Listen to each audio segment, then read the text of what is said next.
আপনি কি জানেন মাত্র 30 দিনে আপনার জীবন বদলে যেতে পারে? যদি আপনি নিজেকে একবার চ্যালেঞ্জ দেন, সফলতা রাতারাতি আসে না, তবে নিয়মিত ছোট ছোট পরিবর্তন বড় ফল দেয়। তাই 30 দিনের চ্যালেঞ্জ হলো জীবন বদলার এক সেরা উপায়। মাত্র 1 মাসের জন্য নিজেকে কঠোরভাবে নিয়ন্ত্রণ করুন। প্রথম শর্ত, অলসতা বাদ দিন। প্রতিদিন সকালে তাড়াতাড়ি ঘুম থেকে উঠুন। দিন শুরু করুন ইতিবাচক চিন্তায়। লক্ষ্য লিখে রাখুন ডায়েরিতে। প্রতিদিন 1 ঘন্টা পড়াশোনা বা শেখার জন্য দিন। শরীর চর্চা করুন কমপক্ষে 20 মিনিট। প্রতিদিন একটি খারাপ অভ্যাস কমান, যেমন অতিরিক্ত মোবাইল ব্যবহার বা সময় নষ্ট। প্রতিদিন একটি ভালো অভ্যাস যোগ করুন, যেমন একজনকে সাহায্য করা বা কৃতজ্ঞতা প্রকাশ। 30 দিনের জন্য টিভি, সোশ্যাল মিডিয়া কমান। পরিবর্তে লক্ষ্য পূরণের সময় দিন। প্রতিদিন রাতে আত্মসমালোচনা করুন। ভাবুন আজ কি অর্জন হলো, কি ভুল হলো। ভুল থেকে শিক্ষা নিন কালকে আরো ভালো করার জন্য। প্রতিদিন নতুন কিছু শিখুন। প্রতিদিন অন্তত 10 মিনিট বই পড়ুন। প্রতিদিন অন্তত 5 মিনিট নীরবে ধ্যান করুন। প্রতিদিন ছোট ছোট লক্ষ্য পূরণ করুন, যেমন আজ 5 পৃষ্ঠা পড়ব, আজ 20 মিনিট ব্যায়াম করব।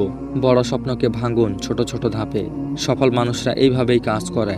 30 দিনে আপনি শৃঙ্খলা অর্জন করবেন। আত্মবিশ্বাস দ্বিগুণ হয়ে যাবে। আপনার সময় ব্যবহারের ধরন বদলে যাবে। প্রতিদিনের অগ্রগতি আপনাকে অনুপ্রেরণা দেবে। প্রথম 7 দিন কষ্ট হবে। মস্তিষ্ক বারবার বলবে ছাড়ো, কাল থেকে শুরু করো। কিন্তু আপনাকে লড়াই করতে হবে নিজের সাথে। দ্বিতীয় সপ্তাহে পরিবর্তন চোখে পড়বে।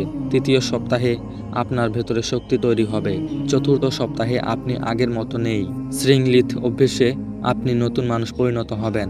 30 দিন পর দেখবেন আপনি নিজেকে বদলে ফেলেছেন। এই ছোট সময় আপনাকে বড় অর্জনের পথে এগিয়ে নিয়ে যাবে।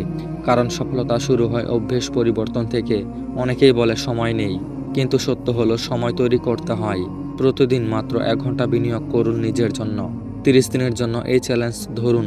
দেখবেন আপনার জীবন অন্যদিকে মোড় নিয়েছে। আপনি হবেন আরও আত্মবিশ্বাসী, স্বপ্ন পূরণের পথে আরও দৃঢ় হবেন। আর বুঝবেন সফলতা আসলে একটি প্রক্রিয়া, যা শুরু হয় আজকের ছোট চ্যালেঞ্জ থেকে। তাই আজ থেকেই বলুন, আমি 30 দিনের সফলতার জন্য চ্যালেঞ্জ করছি। ভিডিওটি ভালো লাগলে লাইক করুন, চ্যানেলটি সাবস্ক্রাইব করে পাশে থাকুন। ধন্যবাদ।